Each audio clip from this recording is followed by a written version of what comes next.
తెలుగు రాష్ట్రాల్లో అతిపెద్ద lift manufacturer lifts dealership కూడా ఇవ్వబడును. బంగారం మీద ఎంత మమకారం ఉన్నా సామాన్యులు కొనలేని పరిస్థితి నెలకొంది. పేదలు కొనలేని వస్తువుగా బంగారం మారిపోయిందని చెప్పుకోవచ్చు. 5 ఏళ్లుగా భారీగా పెరిగిన ధరలు గత ఏడాది నుంచి మరింత పైకి పోయాయి.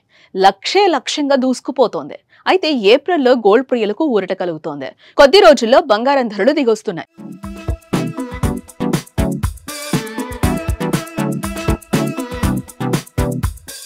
రికార్డు స్థాయిలో ఉన్న బంగారం ధరలు అమెరికా ప్రెసిడెంట్ డొనాల్డ్ ట్రంప్ ప్రకటించిన ప్రతీకార సుంకాల ప్రభావంతో గణనీయంగా తగ్గాయి. అంతర్జాతీయ దేశీయంగా భారీగా తగ్గుదల కనిపిస్తోంది.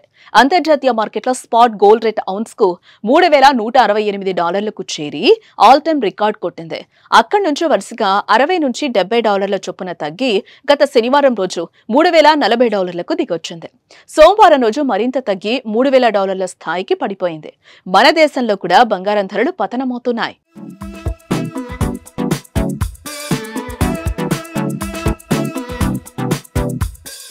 గత 3 రోజుల్లో బంగారం ధరలో తగ్గుదల కనిపిస్తుందని చెప్పుకోవచ్చు. ట్రంప్ వాణిజ్య యుద్ధం పేరిట టారిఫ్ ను పెంచినప్పటి నుంచి కూడా వరుసగా బంగారం ధరలు పతనమవుతున్నాయి. అమెరికాలో ట్రంప్ ప్రభుత్వం బిట్ కాయిన్ ను కొనుగోలు చేయడానికి సిద్ధమవుతుందనే చర్చ కారణంగా బంగారం వెండి ధరలు తగ్గడం మొదలైందని నిపుణులు అంటున్నారు. భవిష్యత్తులో కూడా బంగారం మరింత తక్కువ అవుతుందని మార్కెట్ విశ్లేషకులు అంచనా వేస్తున్నారు.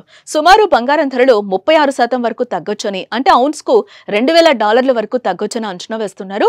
2029 నాటికి బంగారం ధర ఔన్స్ కు $1,820కు తగ్గుతుందని మార్నింగ్ స్టార్ విశ్లేషకుడు జాన్ మిల్స్ గతంలోనే అంచనా వేశారు. కానీ ఇప్పుడు దానిని ఔన్స్ కు $2,000కు సవరించారు.